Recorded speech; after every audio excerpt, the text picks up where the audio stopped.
Today, I'm gonna show you how I took my lighting setup from looking like this to this. And the challenge is we are shooting in my very small office, which is also my wife's craft room. So stick around because I'm gonna show you where the lights go, exactly what gear I used, and how I achieved this look.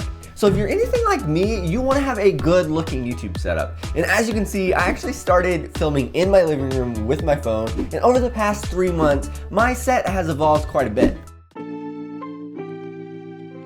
All right, so the very first thing I do when I'm in a new space is I figure out where I'm going to place the camera and what the background is going to look like. Now, for my very small office, I don't have to think too much because this 25% over here is my stuff, so I will put the camera here. One of the things that people are looking most for in their set is that professional looking blurry background. But how do you actually achieve that? One of the things that affects it the most is the lens that you're using. So today I'm actually using the Sigma 16mm 1.4 on my Sony camera, and this lens allows you to get that shallow depth of field or the blurry background. But what if you don't have a lens like that? What if you're just using the kit lens that comes with your camera? Or if you're using your iPhone? Can you still get that blurry background? Well, yes, because the second thing that affects it so much is the distance between you and the camera and then the distance between you and the background. So to get the blurriest background possible, you want to be as close as you can to the camera while being as far away as you can to the background. You see, when I'm right against the wall right here, it's much harder to get that blurry background even with the same lens and same setting. But if I'm much further away from the background, then it's going to be a whole lot blurrier. All right, now that we have the angle of the camera set up, let's go ahead and turn off the lights and start with a blank slate. All right, so this looks great, but to make it look a little bit better, we're gonna go ahead and turn on our key light.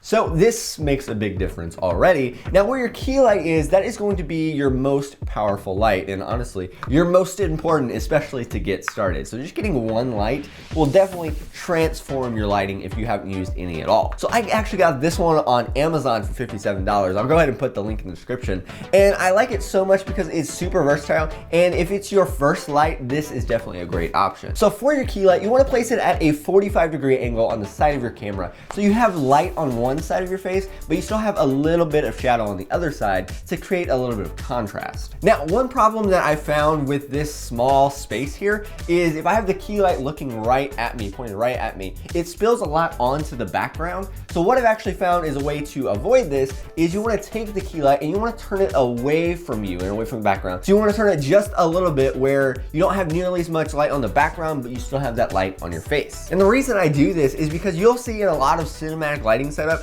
the subject is going to be brighter than the background. Compared to when we started with the subject being darker than the background, it does not look nearly as good. And for the next lights, we have two rim lights. So nice, had to use them twice. And this is what I think makes the setup look a whole lot cooler. So for this setup, I am using 2 rim lights on the sides of me. Now, these are the little RGB lights that I got off of Amazon, and I love these because they are just so versatile. Now, these are like 70 bucks, so if you haven't already, go ahead and add them to your Christmas list because you are going to want a couple of these. And I actually use 2 different colors that are contrasting each other. We have blue and red, but with these lights, there are a lot of different variations that you can use. For this one over here, I have it on a light stand, and then this one over here, I just throw on the desk. Now for the part that I feel like really ties it all together here is practical light. And what practical lights are the lights that actually appear in your frame. And one of the lights that I'm using today is going to be my computer monitor in the background. I've seen a lot of YouTubers use that in their own setups, and I usually think it looks nice. And for the finishing touch, which you might not be able to see too much,